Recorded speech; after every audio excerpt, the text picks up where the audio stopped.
Hi, welcome back to the Butler Pantry in Saugatuck, Michigan. And we are going to discuss today the Sierra Foothills AVA in California. Now, the Sierra Foothills is the largest AVA in the United States. But first, let me welcome back Elvis, Julia, Stephen, Edie, and we're working on getting some more celebrities here to join all of you in these wine videos. But anyway, back to the Sierra Foothills. So, as I mentioned, it's the largest AVA.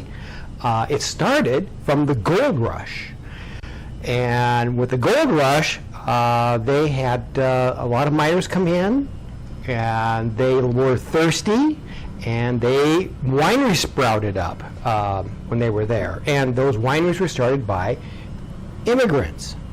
Well, as we all know, the gold rush didn't pan out. Huh? Pan out. Anybody get that? Did you all get that? I know. Okay. Anyway, a little joke there. So that didn't work. And then you had Phylloxera. Phylloxera was a nasty little bug that actually ate all the roots and the leaves of the grapes, which, didn't leave much there to produce. And that actually spread all over the world, except for a few countries like Argentina, which picked up on Malbec and became very famous for producing Malbecs. They also had Prohibition. Well, when Prohibition hit, that ended really the wine industry in the Sierra Foothills. So, but the thing about what happened to those wineries is that they didn't destroy them. They left them intact. So the vines just kind of kept growing. Let's discuss the different AVAs, sub-AVAs. There are many sub-AVAs of the Sierra Foothills, but the ones we all really know about are El Dorado, Amador County, and it's also Shenandoah Valley, which I'm sure will ring a bell with everybody. You've heard that kind of a song from time to time, but it's kind of like the Sierra. Let's use once again Julia as a center here. You've got, to the west of Stephen Edie, you've got Sacramento, and then going over to Elvis is the border of Nevada, which is on the east. So that's kind of the section of where the Sierra Foothills is located. Now you've got the upper Sierra Foothills, which is mountainous, and the nights are cool, and they are kind of volcanic soil. So they're very rich for growing grapes, and the grapes are old, and you've got an elevation of 1,000 to 3,200 feet above sea level. And we actually had a video with Terre Rouge here, and Terre Rouge produces grapes that are 3,200 feet above sea level. Zinfandels, fantastic, as you remember, with Les Doss, the national sales manager. And if you haven't seen it, you should check out that video. They produce these small grapes, high acidity. They get barreled for 5 years minimum, and they last, a tremendously long, years and years in your cellar. Then you've got the lower Foothills, which is going to be Amador County, and again, it's kind of a granite and loamy soil, and it's a little bit hotter, so you've got a hotter climate. Okay, and next we're going to we're going to talk about the wines we're covering today. So the Sierra Foothills is known for Zinfandels, Barbera, Mourvedres, Syrahs, and they are also producing some Cabernet Sauvignons, because I've seen some of the vineyards that are doing it. And this is not an exact replica of the bug that we're talking about for Philocera, but you came in to say hello. So, Wow. and so the wines that we're doing today are we have, of course, Terra Rouge Syrah, and we've got two Zinfandels that we are going to be trying today, which is Terra Rouge Easton, Bill Easton, who is like the pioneer of the Sierra Foothills. And we have a new one which we're trying for the first time, and this is called Trentus, and they're actually out of Napa, but they also have a Zin from the Sierra Foothills, Amador County, and we're going to be bringing out these two Zins have in common two distinctive flavors according to the critics. So we're going to test our crew today. We're going to bring out some food, two of those common denominators. We're going to keep it simple. We're not going to go through all the things they say about them, but they all have great high points. These have like 90 plus points, these Zins. So that's next. Okay, so we're all trying our wines from Sierra Foothills, our two Zins.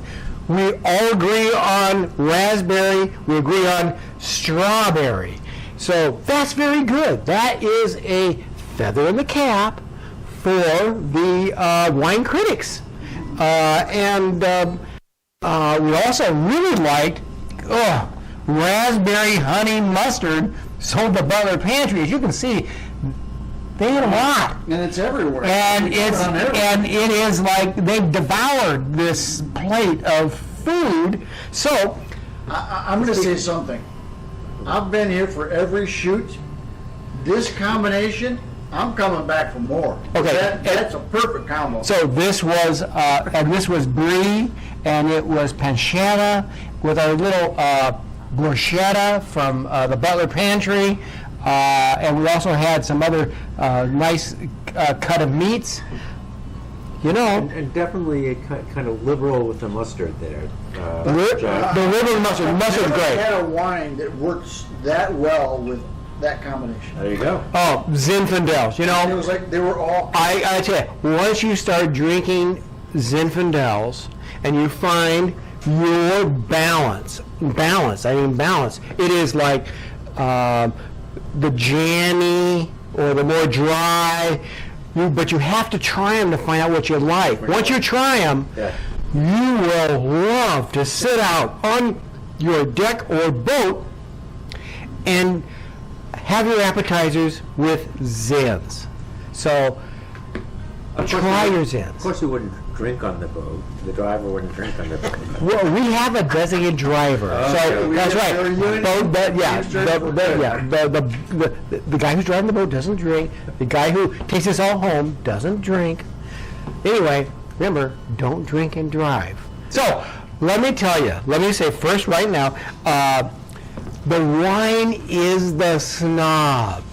How many times do I need to say this? I think it might be the technical director, but I'm just saying.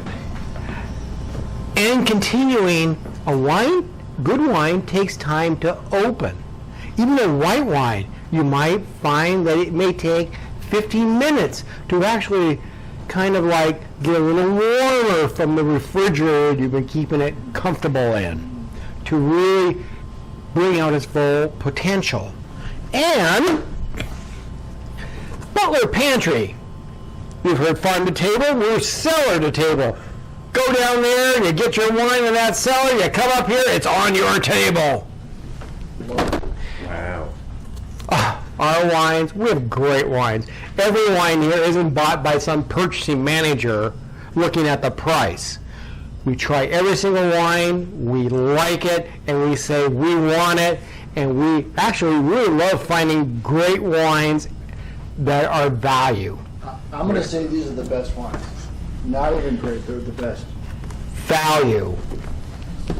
And the 350 Club over wholesale, we're free.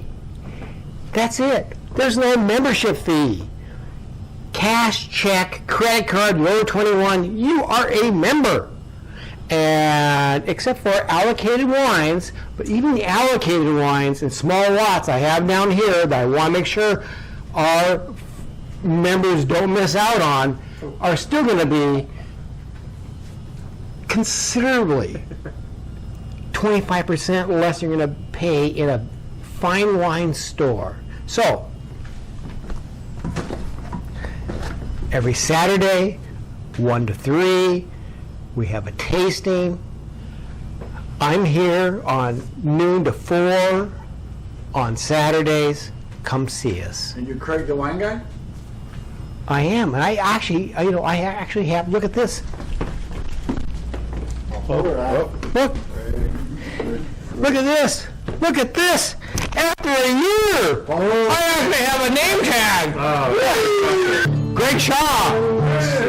Across the sky, said goodbye.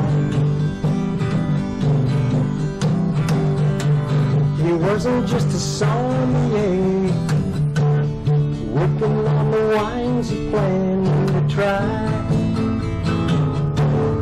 Days go by, every night when the sun goes down, just another gold rush town. The phones were nowhere to be found. Sierra Foothills was the place where farmers began to replace the vines. All survived.